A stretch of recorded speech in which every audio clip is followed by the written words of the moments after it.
So we are talking about the movie Wolves at the Door, directed by John R. Leonetti.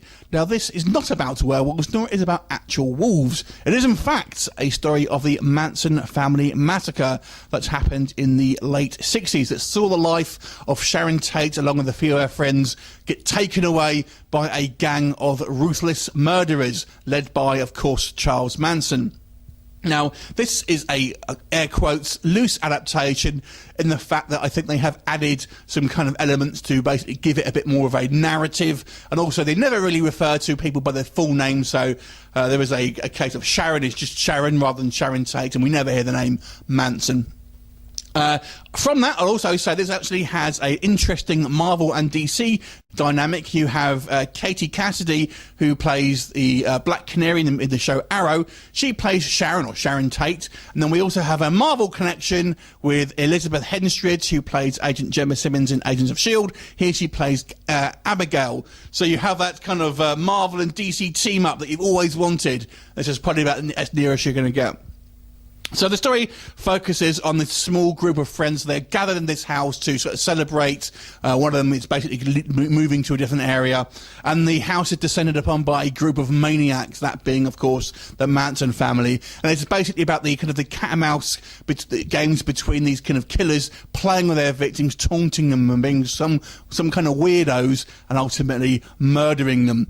So what do I think about this movie? Let's talk about the negatives first of all. I've got to say the one thing that really bugged me in this film is the overuse of two horror film cliches. The first one being where we have someone looking at the camera just like this, basically, and of course you see something in the background where someone's walking past, they turn around and of course there's nothing there. That happens so many times in this movie. It's frustrating, and when it's a good trope when it works, but they do it far too often. Similarly, they also do another trope where we have someone who's looking one way and they turn around and there's obviously something right behind them, basically, that makes them kind of, you as the audience jump and them jump as well. And again, that trope is far too played out in this film. So that thing really bugged me. Other than that, basically, this does feel like a TV movie, even the fact that we have two kind of TV actresses. And the fact that we never really see any gore in this film. The kills are kind of done just kind of like off camera, if you like, or you see a very close up of a knife going in, but you don't really see much in the kind of the way of gore or blood or anything like that. So it feels somewhat muted. It does feel quite brutal, I will say that, because you know this is a real story. You know this has happened, and that adds to the brutality of it. So on one hand, you might say that, it might not show you much in the way of the actual gore or violence themselves, but the implied violence, and you can use your imagination because this actually happened, is kind of terrifying. So that's maybe to your tastes. Again, I also feel maybe the kind of the weirdness of the killers were maybe overplayed a little bit, in the fact that they almost seem kind of supernatural to a certain degree. I guess that's the whole point of it, saying it's inspired by rather than a beat-for-beat retelling.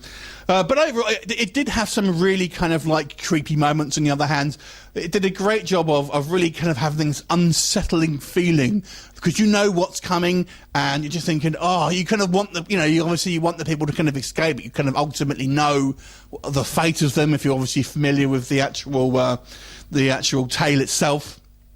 But they do a good job of ramping up the tension and kind of really wanting you to kind of history to change and things like that. So I thought that was good. The acting here I all thought was pretty good as well. They do a good job of capturing that kind of 60s vibe. There's a neighbour next door who's kind of just listening to his kind of 60s music. The soundtrack is great too. I thought that was really good.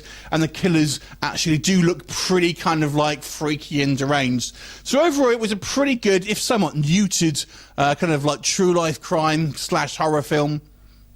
That really bugged me because it really kind of played on those cliches a little bit. But overall, it's fairly decent. I'm going to give this movie a 6 out of 10. Have you seen it? What did you think of it? Leave me a comment, and I'll look forward to seeing you next time. Bye for now.